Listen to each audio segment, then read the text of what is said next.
Votre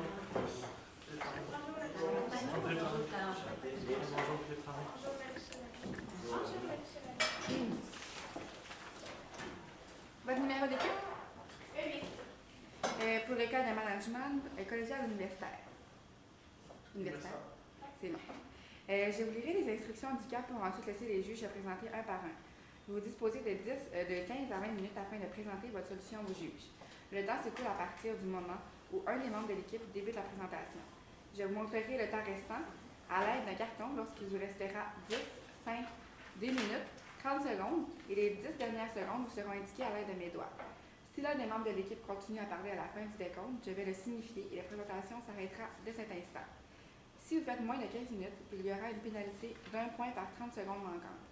Les juges bénéficieront ensuite d'une période de questions de 5 minutes, lors de laquelle ils pourront vous demander des éclaircissements concernant votre solution. Notez que lors de la période de questions, aucun décompte du temps ne vous est donné, mais si un membre de l'équipe est en train de parler, lorsque le compteur affiche 5 minutes, il est autorisé à terminer sa réponse. Les juges peuvent maintenant se présenter. Bonjour, Sarah Dumont-Roy, Proxima Centre-Ville, on est une firme en ressources humaines.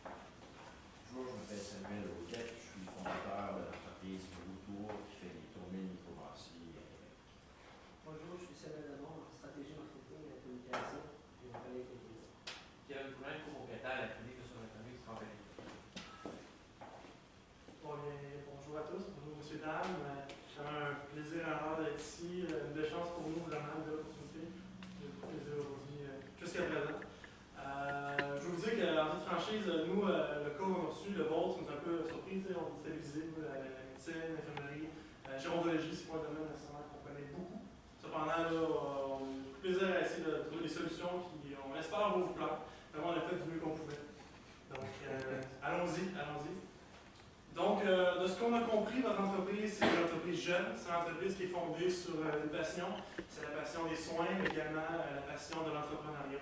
On a aussi compris que c'est une entreprise qui a un objectif, et c'est clair également, celui d'aider les gens, oui, mais également aider, d'une certaine façon, la société québécoise en désengorgeant système de santé, urgence et autres systèmes de soins du genre. Donc, oui. On a beaucoup accroché à vos valeurs qui sont le professionnalisme, le respect, la confidentialité et la dignité. Et suite à ça, justement, pendant toute l'analyse, on s'est beaucoup référé à ces 4 valeurs-là, justement pour faire un bon jugement. Les valeurs sont associées nécessairement au domaine médical, donc c'est une bonne surprise de voir. Évidemment. Donc, la problématique, comment rejoindre la clientèle cible, qui sont-ils tout d'abord, c'est les gens de 60 à 65 ans. Et dans ces jeunes retraités-là, on peut comprendre 60% des femmes et 40% des hommes. On a écrit justement parce qu'on va expliquer justement dans les solutions suivantes pourquoi c'est important le pourcentage de 60% des femmes. Je vais laisser à mes collègues l'explication des solutions. Tout d'abord, la première solution, c'est viser la publicité écrite parce qu'on sait que c'est pas tout le monde de 60 à 65 ans qui sont à l'aise avec les technologies. Donc, par publicité écrite, on entend le publipostage, puis aussi les petits journaux locaux. Donc, dans les résidences, dans les foyers, il y a souvent des petits journaux ou des bagarres, donc vraiment faire de la publicité à ces endroits-là.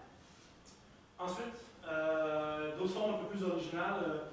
Pour vous, on a pensé aux groupes, donc qui sont les personnes âgées souvent font partie des groupes, par exemple, on parle de Jolie Colomb, Fille d'Isabelle, on va parler également des cercles d'infirmières. C'est bien ça, c'est l'infirmière. Allez chercher ce réseau-là, c'est un réseau de contact. Ces gens-là sont amis, font des activités ensemble, ils font des jeux, des levées de fonds. Si on a accès, on met le pied dans ce réseau-là, on a accès à beaucoup de gens qui sont dans notre clientèle. Du moins on croit. Comment faire ça? On a pensé peut-être à faire une forme de commandite en finançant, par exemple, certaines de leurs activités. Ma grand-mère fait partie des Filles d'Isabelle, c'est pour ça que je connais ça un peu. Je sais que parfois ils vont à Montréal, elle est du Saguenay, ils vont à Montréal pour aller prier à l'Oratoire Saint-Joseph, par exemple. Pourquoi pas offrir de financer l'autobus, le transport, puis en même temps d'offrir des flyers, les clients dire à l'autobus que c'était financé par tel organisme, puis qu'est-ce que c'est finalement.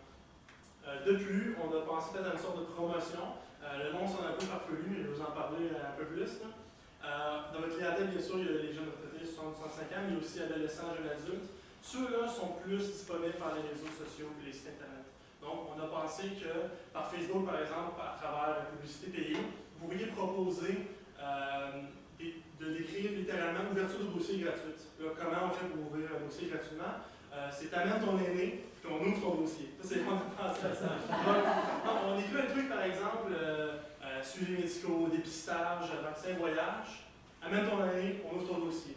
Donc, le jeune adulte, l'adolescent, amène son vieux, son aîné, puis lui a accès à l'ouverture gratuitement de son compte, puis un peu moins de revenus, puis son aîné peut par la suite devenir un co-client.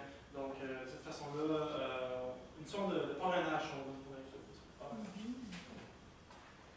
Justement, la deuxième problématique, c'est comment rejoindre la relève.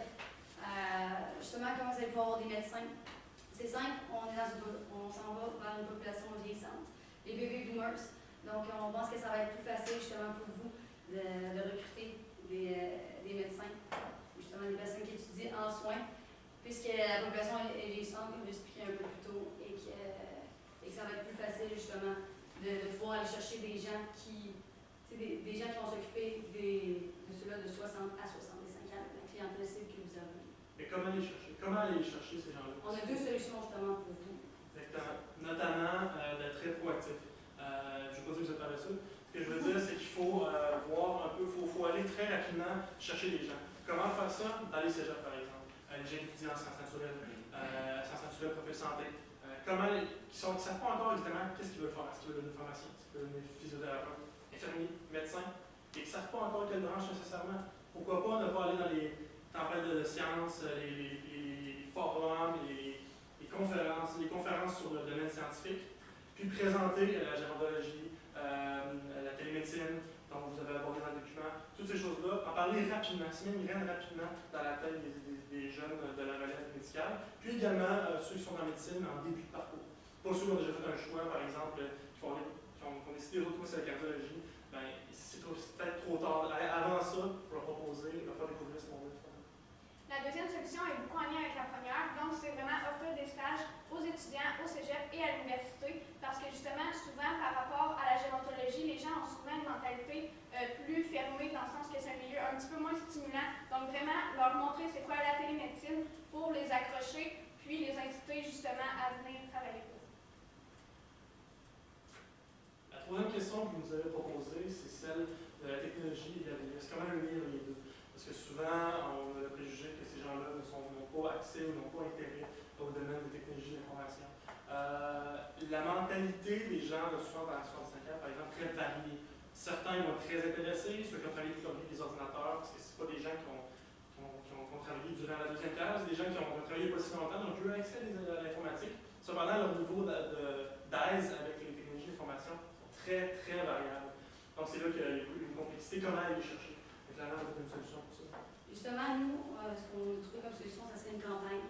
Donc, dans les foyers, dans les résidences, excusez-moi, ça serait un médecin à portée de main. Donc, justement, on expliquerait, ça serait quoi la télémédecine à ces gens-là de 60 à 65 ans, que ça pourrait les intéresser. Comme mon collègue expliquait un peu plus tôt, moi, j'ai ma mère qui a 60 ans, qui a une tablette, justement, qui fait beaucoup de paiements dessus. Donc, ma mère serait intéressée, justement, à savoir c'est quoi la télémédecine. Donc, ça serait intéressant d'avoir une personne qui expliquerait aussi les avantages. Pas besoin de se déplacer, tout simplement, pas besoin de sortir, il fait froid, c'est l'hiver. Avec ta tablette ou avec ton ordinateur, tu es capable justement de prendre un rendez-vous, d'avoir ton dossier médical. C'est sûr que ça, c'est une solution qui serait bénéfique plus à long terme, parce qu'à court terme, vraiment, c'est difficile, justement, du jour au lendemain, d'essayer d'unir, dans le fond, les années avec la technologie. Donc, à long terme, ce serait vraiment une bonne solution. Parce que l'établir tout de suite avec les gens qui sont habiles, c'est un premier pas qui va peut-être difficile, mais qui va être payant à long terme. Parce que ces gens-là, vous avez déjà été établis pour une petite clientèle peut-être, mais déjà établis comme les premiers. Il est écrit si vous réussissez à vous établir, vous êtes les premiers. Ben, si vous réussissez, vous allez être les premiers, vous allez pouvoir vous dire que vous avez cette expertise-là, puis votre clientèle va pouvoir s'élargir à long terme quand les gens qui sont plus jeunes maintenant vont vieillir, puis donc plus à l'aise avec l'informatique. La dernière problématique, c'était par rapport à la clientèle. Donc, est-ce que votre clientèle, est-ce qu'elle faut restreindre, est-ce qu'on l'élargit? Tout d'abord, on doit dire que votre clientèle est déjà quand même assez large. Vous avez les adolescents, les adultes, puis les aînés. Donc, il manquerait quasiment juste les enfants. Donc, nous, on vous conseille de rester à court terme avec votre clientèle que vous avez déjà. Puis, pour soutenir ça, on a une solution pour vous.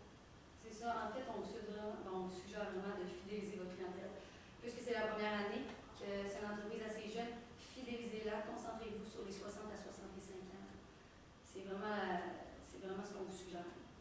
Parce que une base solide, vaste, de gens de cette clientèle-là, qui est déjà assez large, va permettre de devenir des gens fidèles qui vont être les ambassadeurs de votre entreprise beaucoup plus tard. Par exemple, à long terme, c'est pour ça qu'il est plus long terme, on parle de plaisanterie par exemple, d'enfants ou de personnes qui sont non autonomes peut-être pour le futur. C'est des plans. Et les gens qui sont déjà fidèles à votre entreprise depuis quelques années, vos services, vont pouvoir être les ambassadeurs de vos services, dire à leurs proches, à leur famille, j'adore les valeurs d'entreprise, j'aime le service, j'aime l'environnement. Puis c'est eux qui vont pouvoir le vendre. Puis quand vous serez prêt à agrandir vos services, ils seront là pour vous aider finalement par la vente. C'est justement de focuser seulement sur cette clientèle-là. Cette clientèle-là va pouvoir suggérer à ses amis justement votre entreprise, à quel point ils l'apprécient, puis faire du bouche à oreille par rapport à des gens qui ont la même âge. C'est un système qui vous plairait, le bouche à oreille. Miser là-dessus en ayant vraiment, avec ces clientèles-là, optimiser vraiment leur satisfaction, que ce soit les amis beaucoup plus tard. Puis, mettons un exemple aussi de solution, quand on parle de fidéliser la clientèle, ça peut être n'importe quel programme de fidélité, comme par exemple une carte de membre, donc par rapport soit aux prises de sang ou par rapport aux prises de sang ou par rapport au vaccin, comme par exemple une carte, quand on a 3 vaccins, le 4e est gratuit, ça serait bien pour la fidélité.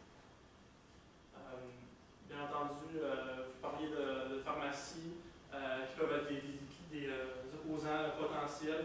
Peut-être qu'il y a possibilité de. Ça, encore une fois, c'est pas un domaine qu'on connaît beaucoup, la médecine pour les aînés. Cependant, peut-être trouver une façon de faire une alliance, une façon avec les pharmacies en complétant leur service, peut-être, ou en peut-être une chaîne qui pourrait s'associer pour complémenter vos services. Peut-être même envoyer quelqu'un qui pourrait aller une fois par semaine, je sais pas, à la pharmacie, puis devenir. Puis tu sais, qui dit ouvertement, nous, on est de telle clinique, si vous voulez plus de soins, si vous allez plus loin dans vos soins, dans votre service, on vous aide vraiment à nous rejoindre à la clinique, finalement, sur place.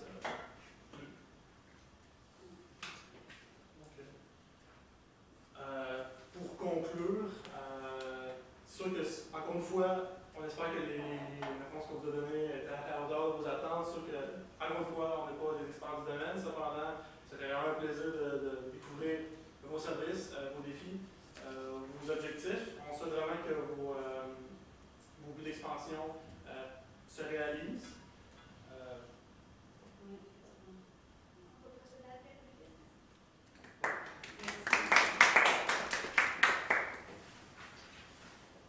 J'aurais une première question. Ma première question, c'est est-ce que tu peux m'expliquer que vous avez compris quoi de la situation actuelle de la clinique? On dirait que vous avez énuméré beaucoup de solutions, mais j'ai envie de savoir votre point de vue sur la situation actuelle de la clinique.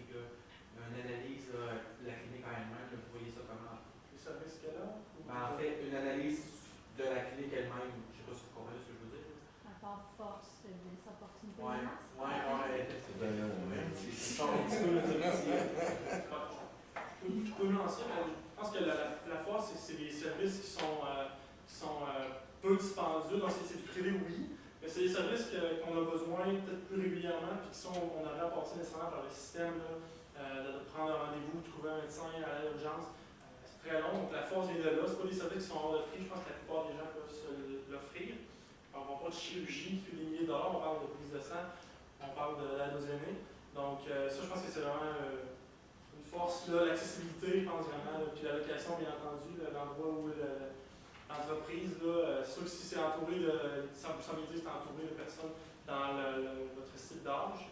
C'est sûr que je pense que c'est vraiment une force. La proximité, c'est déjà peut-être la mobilité, c'est quelque chose qui est moins proche d'eux. Donc, s'ils peuvent se déplacer facilement pour se rendre, parce que c'est proche, mais c'est sûr que ça, c'est une grande force. C'est sûr que aussi la télémédecine, c'est une opportunité. Puis moi, je pense que aussi la menace, c'est la concurrence. Donc, on parle des pharmacies, etc. Ça serait peut-être une menace par contre. Oui, vous êtes le premier qui apporterait la télémédecine, on a bien compris. Donc, ça, c'est un gros avantage pour nous, justement. On va s'en positif.